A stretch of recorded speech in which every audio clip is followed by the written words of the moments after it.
ఢిల్లీలోని విప్లవకాలు మరి ఢిల్లీకి సంబంధించి 1912లో సచీంద్ర సన్యాలు, రాస్ బిహారీ బోస్ అనే విప్లవకాలు ఢిల్లీలో వైస్రాయ్ హార్డింజ్ షూ పైన బాంబులు వేసి హత్యాయత్నం చేశారు.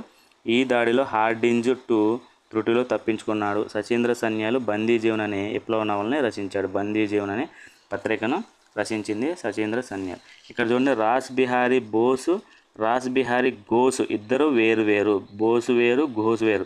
ఈ రాస్ బిహారీ ఘోషే 1907లో జరిగిన సూరత్ సమావేశానికి, కాంగ్రెస్ సూరత్ సమావేశానికి అధ్యక్షత వహించింది రాస్ బిహారీ ఘోష్. ఇక్కడ రాస్ బిహారీ బోస్ అనే ఆయన అంటే విప్లవకారుడు. వీళ్ళిద్దరూ వేరు. ఈ పేరును కన్ఫ్యూజ్ అవ్వకుండా గుర్తుంచుకోండి. నెక్స్ట్ తమిళనాడులోని విప్లవ ఉద్యమం చూసినట్లయితే, తమిళనాడులో వాంచి ఐరన్ విప్లవాది భారత మాత అసోసియేషన్ అనే విప్లవ సంఘాన్ని స్థాపించాడు. మరి భారతదేశాన్ని సందర్శిస్తున్న బ్రిటిష్ రాజు 1911లో బ్రిటిష్ రాజు జార్జి 5 భారతదేశాన్ని సందర్శించాడు కదా, దానికి హెచ్చరికగా తిరునెల్వేలి కలెక్టర్గా పనిచేస్తున్న ఆశయాన్ని హత్య చేసి తర్వాత తాను ఆత్మహత్య చేసుకున్నాడు. నెక్స్ట్ హిందుస్థాన్ రిపబ్లిక్ అసోసియేషన్ ఇది చాలా ఇంపార్టెంట్. HRA ఈ ఎగ్జామ్స్ అంటే ఈ అంశాన్ని రీసెంట్గా జరిగిన ఏపీ గ్రూప్ 1 ప్రిలిమ్స్లో అడగటం జరిగింది. హిందుస్థాన్ రిపబ్లిక్ అసోసియేషన్, ఇక్కడ చూడండి అసోసియేషన్ HRA. దీన్ని కన్ఫ్యూజ్ అవ్వకుండా గుర్తుంచుకోండి. దీన్ని చూడండి, IRA Indian republic army 1930, Hindustan republic association 1924. 1924వ సంవత్సరంలో స్థాపించింది ముగ్గురు. దీన్ని స్థాపించింది ఎంతమంది? ముగ్గురు. ఎవరెవరు? ఎక్కడ స్థాపించబడింది? కాన్పూర్లో స్థాపించబడింది. ఇండియన్ రిపబ్లిక్ ఆర్మీ ఎక్కడ స్థాపించబడింది? చిట్టగాంగ్, బంగ్లాదేశ్లోని చిట్టగాంగ్లో స్థాపించబడింది. హిందుస్థాన్ రిపబ్లిక్ అసోసియేషన్ ఎక్కడ స్థాపించబడింది? 1924లో కాన్పూర్లో స్థాపించబడింది. ఎవరు స్థాపించారు? చంద్రశేఖర్ ఆజాద్, సచీంద్ర సన్యాల్, రామ్ ప్రసాద్ బిస్మిల్ అనే విప్లవకారులు దీన్ని స్థాపించారు. బ్రిటిష్ పాలనను అంతం చేసి భారతదేశాన్ని రిపబ్లిక్ దేశంగా చేయడమే దీని యొక్క ముఖ్య లక్ష్యం. మరి దీనిని ఏ విధంగా గుర్తించుకోవచ్చు? కోడ్ అంటే ABC అనే దారాలు, అయితే ABC సింగ్.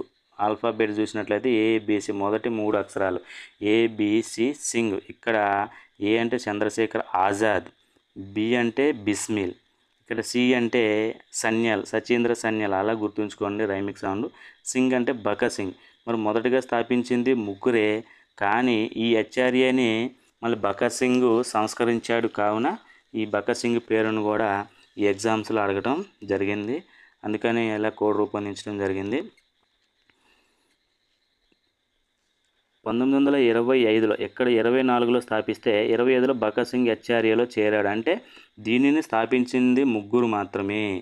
24లో స్థాపించారు. 24లో స్థాపించిన తర్వాత 25లో భగత్ సింగ్ ఈ హిందుస్థాన్ రిపబ్లిక్ అసోసియేషన్లో చేరాడు. ఇతను 1926లో HRAకు అనుబంధంగా లాహోర్లో భారత నౌజవాన్ అనే సభ అనే యువజన సంఘాన్ని స్థాపించాడు. భారత నౌజవాన్ సభ అనే యువజన సంఘాన్ని స్థాపించాడు. దీంతోపాటు 1928లో సోషలిస్ట్ అనే పదాన్ని చేర్చి HRA పేరును HSRA హిందుస్థాన్ సోషలిస్ట్ రిపబ్లిక్ అసోసియేషన్గా మార్చాడు. HRAను స్థాపించింది ముగ్గురు, ABC, ఆజాద్, బిస్మిల్, సన్యాలు. దీనికి సోషలిస్ట్ అనే పదాన్ని చేర్చింది భగత్ సింగ్. అందుకని వీరి నలుగురిని HRA యొక్క నిర్మాతలుగా పేర్కొనడం జరిగింది. కాకపోతే ఈ లిటిల్ బిట్ డిఫరెన్స్ అనేది గుర్తించాలి. ప్రాథమికంగా HRAను స్థాపించింది ముగ్గురే. తర్వాత కాలంలో దీన్ని భగత్ సింగ్ సంస్కరించాడు కాబట్టి భగత్ సింగ్ని కూడా దీని యొక్క నిర్మాతగా పేర్కొంటారు. ఆ డిఫరెన్స్ అనేది గుర్తించాలి. HSRA అంటే హిందుస్థాన్ సోషలిస్ట్ రిపబ్లిక్ అసోసియేషన్ చేపట్టిన కార్యక్రమాలను చూసినట్లయితే 1925లో ప్రభుత్వ ఖజానాతో లక్నో నుంచి బయలుదేరిన రైలును కాకోరి రైల్వే స్టేషన్లో దోపిడీ చేయాలనే పథకాన్ని రచించారు. కానీ ఈ ప్రణాళిక విఫలమై ఇందులో పాల్గొన్న 40 మంది విప్లవకారులు అరెస్ట్ అయ్యారు.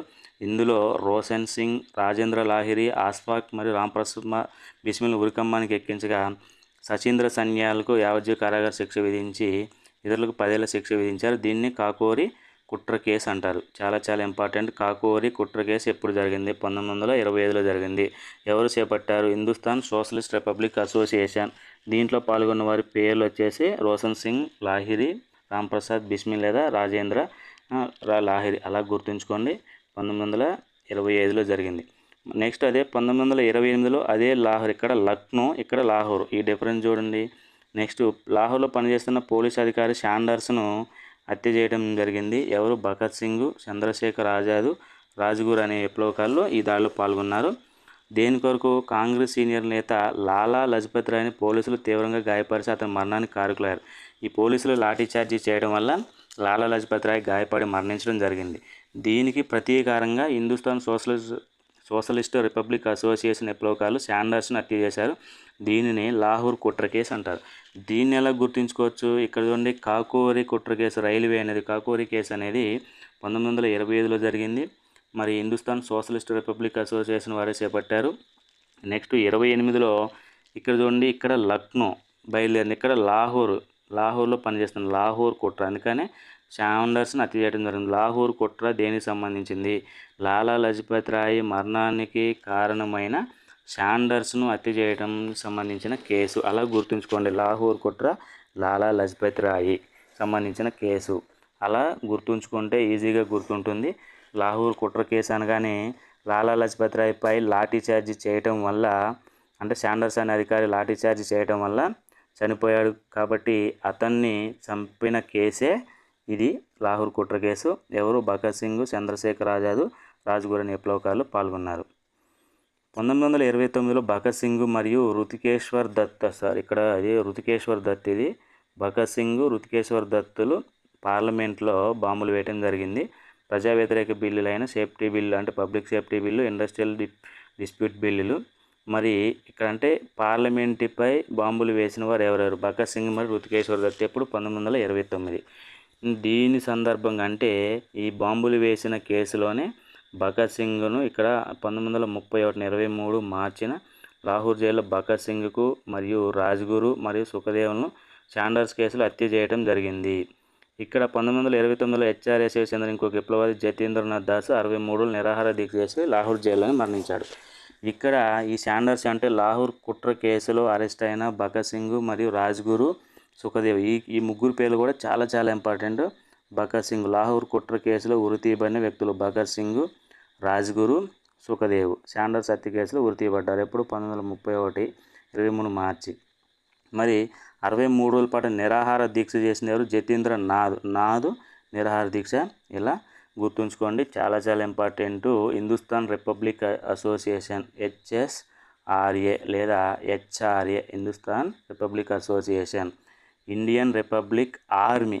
ఈ డిఫరెన్స్ని గుర్తుంచుకోండి, కన్ఫ్యూజ్ అవ్వకుండా ఉంటుంది. 1929లో HSRA స్థాపకుడు చంద్రశేఖర్ ఆజాద్ ఆనాటి వైస్రాయ్ లార్డ్ ఇర్విన్ ప్రయాణిస్తున్న రైలుపైన బాంబులు వేశాడు. అనేక మంది గవర్నర్ జనరల్ పైన హత్యాయత్నం జరిగిన, అధికారంలో ఉండగా హత్యకు గురైన ఏకైక గవర్నర్ జనరల్ లార్డ్ మేయో మాత్రమే హత్య చేయబడ్డాడు. 1872లో అండమాన్ జైల్లో షేర్ అలీ అనే ఖైదీ లార్డ్ మేయోని హత్య చేశాడు. 1931లో అలహాబాద్లోని ఆల్ఫ్రెడ్ పార్కులో, ఇక్కడ ఆల్ఫ్రెడ్ పార్క్ అలా గుర్తుంచుకోండి, ఆజాద్, అలహాబాదు, ఆల్ఫ్రెడ్ పార్కు, ఆజాదు.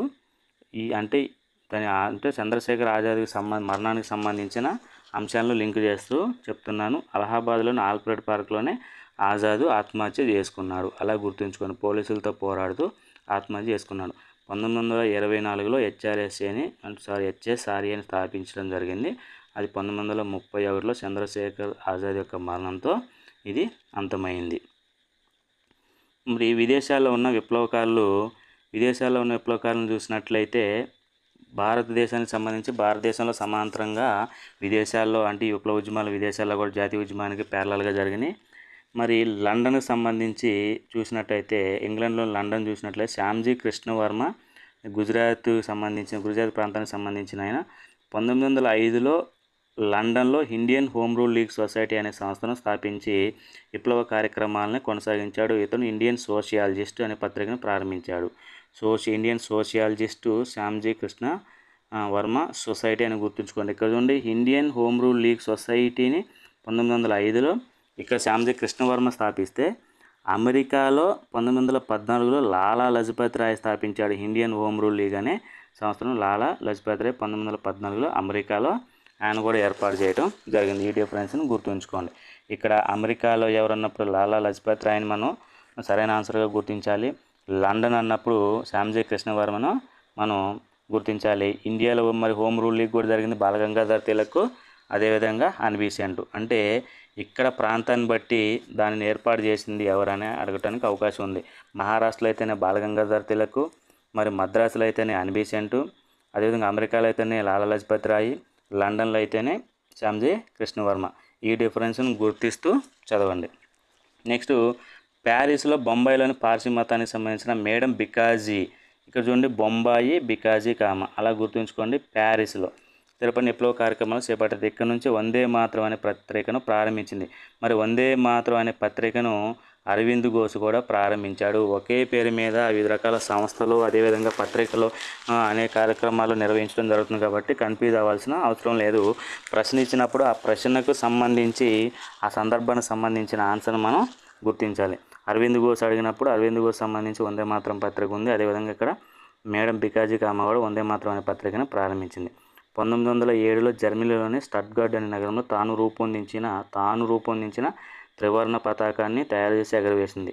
జాతీయ పతాకాన్ని విదేశాల్లో ఎగరవేసిన తొలి వ్యక్తిగా ఈమె చరిత్రలో నిలిచిపోయింది. సర్దార్ సింగ్ రాణా ఈమె యొక్క ప్రధాన అనుచరుడు. నెక్స్ట్ బెర్లిన్ యొక్క ప్రాంతంలో అంటే ప్యారిస్ వచ్చేసి ఫ్రాన్స్లో ఉంది, బెర్లిన్ వచ్చేసి జర్మన్లో ఉంది. యొక్క దేశాలు కూడా గుర్తుంచుకోండి. బెంగాల్కి సంబంధించి బెర్లిన్, ప్యారిస్ సంబంధించి పార్సీ మతానికి చెందిన బికాజీ కామ బొంబాయి. మరి ఇక్కడ బెర్లిన్ బెంగాల్కి చెందిన వీరేంద్రనాథ్ చట్టోపాధ్యాయ బెర్లిన్లోని తల్వార్ అనే పత్రికను స్థాపించాడు. 1915లో మొదటి ప్రపంచ యుద్ధ కాలంలో జర్మనీతో కలిసి ఇతను జిమ్మేరియన్ ప్లాన్ తయారు చేశాడు. దీని ప్రకారం ఇంగ్లాండ్కి వ్యతిరేకంగా పోరాడుతున్న భారతీయ విప్లవకాలకు జర్మనీ ఆయుధాలను అందజేసి సహకరించాలి. జిమ్మేరియన్ జర్మనీకి సంబంధించిన అంశం. అంటే జర్మనీ ఆయుధాలను భారతీయులకు అందించాలని ఒక ఒప్పందాన్ని చేసుకోవడం జరిగింది. ఈ జిమ్మేరియన్ ప్లాన్.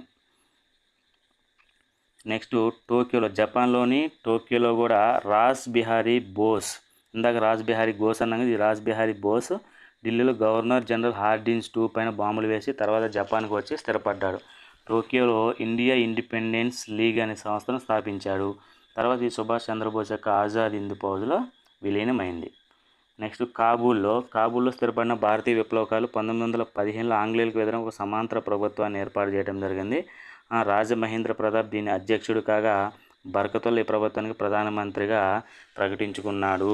భారతదేశంలో ఒక సమాంతర ప్రభుత్వాన్ని ఏర్పాటు చేసినటువంటి వ్యక్తులు వచ్చేసి రాజమహేంద్ర ప్రతాప్, అదేవిధంగా దానికి ప్రధానమంత్రిగా పనిచేసింది బర్కతుల్లా. మరి సమాంతర ప్రభుత్వాన్ని ఎక్కడ ఏర్పాటు చేయడం జరిగింది? కాబూల్లో ఏర్పాటు చేయడం జరిగింది.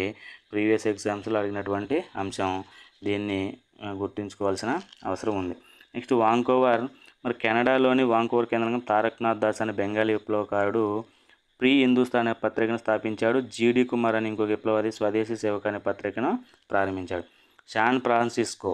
నెక్స్ట్ శాన్ ఫ్రాన్సిస్కో అంటే మెక్సికోలోని శాన్ ఫ్రాన్సిస్కో. ఇది 1913లో అమెరికాలో స్థిరపడిన పంజాబీలు హింద్ అసోసియేషన్ ఆఫ్ అమెరికా అనే ఒక సంస్థను స్థాపించారు. వీరు గదర్ అనే పత్రికను ప్రారంభించారు. గదర్ అనే పత్రిక వేరు, గదర్ అనే విప్లవ సంఘం వేరు అని చెప్పా కదా ఇందాక. అంటే మరి గదర్ అనే పత్రికను ఇక్కడ పంజాబీలు హింద్ అసోసియేషన్ అమెరికా అనే ఒక సంస్థ ఈ పత్రికను నడిపింది 1913లో. మరి ఈ సంస్థే అంటే హిందూ అసోసియేషన్ ఆఫ్ అమెరికా అనే సంస్థ గద్దర్ పార్టీగా సుప్రసిద్ధమైంది. మరి ఈ గద్దర్ పార్టీకి సోహన్ సింగ్ బక్నా అధ్యక్షుడు, లాలా హరదయాల్ జనరల్ సెక్రటరీ, మరియు మహమ్మద్ బర్కతుల్లా అనే విప్లవకారులు గద్దర్ పార్టీని స్థాపించడం జరిగింది. కాశీరాం దీనికి కోశాధికారిగా పనిచేశాడు. మరి గద్దర్ పార్టీని స్థాపించింది ఎవరు? ఈ సంస్థ గద్దర్ పార్టీగా సుప్రసిద్ధమైంది. మరి ఈ గద్దర్ పార్టీని ఏర్పాటు చేసింది ఎవరు? దీనికి అధ్యక్షుడిగా నియమించబడినటువంటి సోహన్ సింగ్ బక్నా, లాలా హరదయాల్, మహమ్మద్ బర్కతుల్లా అనే విప్లవకారులు ఈ గద్దర్ పార్టీని స్థాపించారు. దీనికి కాశీరాము కోశాధికారిగా పనిచేశాడు. జనరల్ సెక్రటరీగా లాలా హరదయాల్ పనిచేశాడు. సోహన్ సింగ్ బక్నా అధ్యక్షుడిగా పనిచేయడం జరిగింది. ఇది కూడా ఇంపార్టెంట్ అంశం. అక్కడ చూసినట్లయితే అక్కడ కాబూల్లోని సమాంతర ప్రభుత్వం, అదేవిధంగా శాన్ ఫ్రాన్సిస్కోలోని గద్దర్ పార్టీ గురించి చాలాసార్లు ఎగ్జామ్స్లో రావడం జరిగింది. మరి శాన్ ఫ్రాన్సిస్కోలో యుగాంతర్ ఆశ్రమంను స్థాపించడం జరిగింది. విప్లవ ఉద్యమాలు అంతమైన తర్వాత సోహన్ సింగ్ బక్నా రైతు నాయకుడిగా అనేక ఉద్యమాలు చేపట్టాడు. 1914లో కెనడాలోని వాంకోవర్ నుండి కలకత్తాకు వచ్చిన కోమగటమారు అనే జపాన్ నౌక పైన ఆంగ్లేయులు కాల్పులు జరిపి 18 మందిని చంపారు. ఈ నౌకలో 376 మంది పంజాబీ కూలీలు గురుదత్ సింగ్ నాయకత్వంలో కెనడా నుంచి కలకత్తాకు వచ్చారు. బ్రిటిష్ పోలీసులు వీరిని గద్దర్ విప్లవకారులను అనుమానించి కాల్చి చంపడం జరిగింది. ఈ సంఘటన ప్రతీకారంగా గద్దర్ పార్టీ ఫిబ్రవరి 21, 1915న లాహోర్లో సాయుధ తిరుగుబాటుకు ప్రణాళిక సిద్ధం చేసింది. కానీ ఈ ప్లాన్ విఫలమై గద్దర్ విప్లవకారులందరూ అరెస్ట్ అయ్యారు. దీన్నే కోమగతమారు సంఘటన అంటారు. కోమగతమారు సంఘటన అనగా ఏమిటి అంటే ఇది 1914లో ఈ కోమగతమారు అనే నౌక పేరండి. ఆ జపాన్ నౌకలో 18 మందిని ఆంగ్లేయులు కాల్చి చంపారు. దీనికి ప్రతీకారంగా ఈ గద్దర్ పార్టీ అనేది ఒక ప్లాన్ చేసింది. సాయుధ తిరుగుబాటు చేద్దామని భారతదేశంలో ప్లాన్ చేసింది, కానీ ఆ ప్లాన్ విఫలమై అరెస్ట్ అవ్వడం జరిగింది. ఈ విధంగా జాతీయ ఉద్యమంలో విప్లవకారులు కూడా ప్రముఖ పాత్రను పోషించడం జరిగింది. మరి స్వాతంత్ర ఉద్యమాలు మరింత ముందుకు వెళ్ళడానికి ఈ విప్లవ ఉద్యమకారులు పాటుపడి మరింత మందికి స్ఫూర్తినివ్వడం జరిగింది. ఓకే ఫ్రెండ్స్, ఈ వీడియో నచ్చినట్లయితే లైక్ చేయండి, షేర్ చేయండి, సబ్స్క్రైబ్ చేయండి. మరింత మందికి చేరే విధంగా కామెంట్స్ రూపంలో తెలియజేయండి ఫ్రెండ్స్. Thank you.